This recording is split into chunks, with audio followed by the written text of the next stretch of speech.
आयरा अस्पताल से निकलकर रोती हुई अपनी गाड़ी तेज रफ्तारी से चला रही होती है। इसी दौरान रास्ते के एक मोड़ पर सामने से एक तेज रफ्तार ट्रक आ जाता है और आयरा की गाड़ी का जोरदार एक्सीडेंट हो जाता है।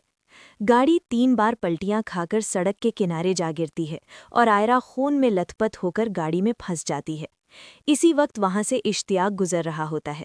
वो आयरा की गाड़ी पहचान कर फौरन अपनी गाड़ी रोकता है।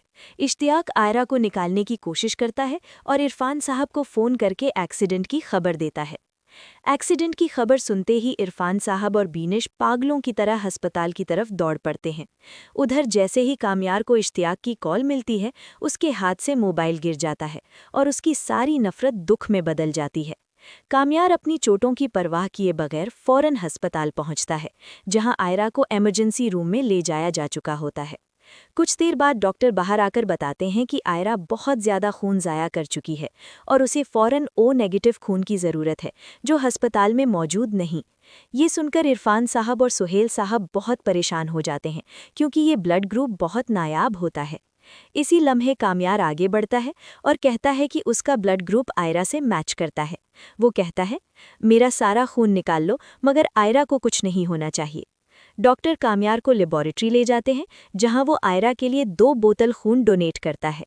खून देने के बाद कामयार बहुत कमज़ोर हो जाता है, मगर फिर भी आईसीयू के दरवाजे पर खड़ा आयरा के लिए दुआएं करता रहता है। कुछ देर बाद ऑपरेशन मुकम्मल हो जाता है और डॉक्टर बाहर आकर एक बुरी खबर सुनाते हैं कि आयरा गहरे कोमा में चली गई है और अब सब कुछ ऊपर वाले के हाथ में है। आयरा को कोमा में गए 1 हफ्ता गुजर जाता है, मगर कामयार अस्पताल से एक कदम भी बाहर नहीं निकलता। इसी दौरान बीनिश कामयार के पास आती है और रोते हुए कहती है, बेटा मुझे माफ़ कर दो, मैंने सच्ची मोहब्बत को पहचानने में बहुत देर कर दी। कामयार बीनिश का हाथ पकड़कर कहता है, अम्मी माफ़ी मुझसे नहीं, आयरा से मांगिए जब वो होश में आए।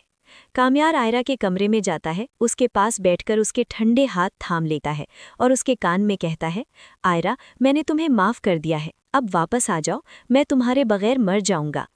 इसी दौरान खावर भेस बदलकर अस्पताल में दाखिल होता है और आयरा के वेंटिलेटर की तार निकालने की कोशिश करता है। वो सोचता है कि अगर आयरा मेरी नहीं हुई तो मैं उसे कामयार की भी नहीं होने दूंगा। अचानक कामयार को कुछ अजीब महसूस होता है। वो फौरन आयरा के कमरे की तरफ भागता है और खावर को वेंटिलेटर के पास देखकर उस पर झपट पड़ता है। दोनों के दरमियान जोरदार लड़ाई होती है और कामयार खावर को घसीटकर कॉरिडोर में ले आता है और उसे उस वक्त तक मारता है जब तक वो बेहोश नहीं हो जाता। इसी वक्त पुलिस वहां पहुंचती है और खावर को हमेशा के लिए जेल ले जाती है। अगले दिन कामयार आयरा के पास बैठकर कुरान पढ़ रहा होता है कि अचानक आयरा की उंगली हिलती है।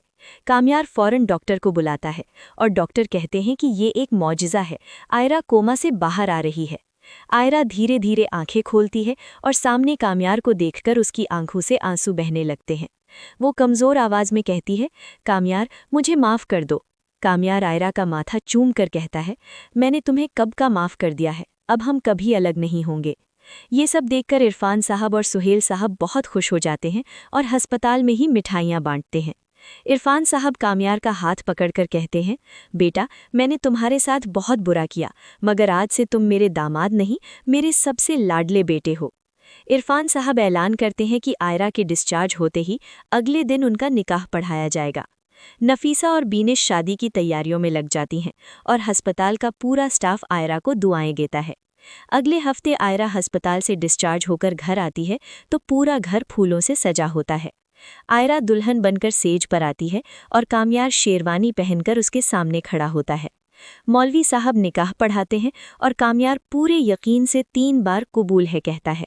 आयरा भी रोती हुई मुस्कुराहट के साथ कबूल है कह देती है।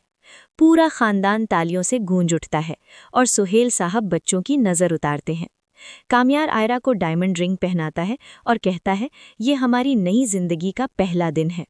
निकाह के बाद कामयार आयरा को अपने घर ले आता है, जहां दादी उन पर फूल न्योछावर करती है। कामयार आयरा को अपने कमरे में ले जाता है, जो मोमबत्तियों से सजा होता है, और उसका हाथ पकड़कर वादा करता है, आयरा मैं तुम्हारी हर तकलीफ अपने नाम कर लूंगा, मगर तुम्हें कभी रोने नहीं दूंगा। आयरा कामयार के कंधे पर सर रख देती है और दोनों बैल्कनी में खड़े चांद को देखते हैं।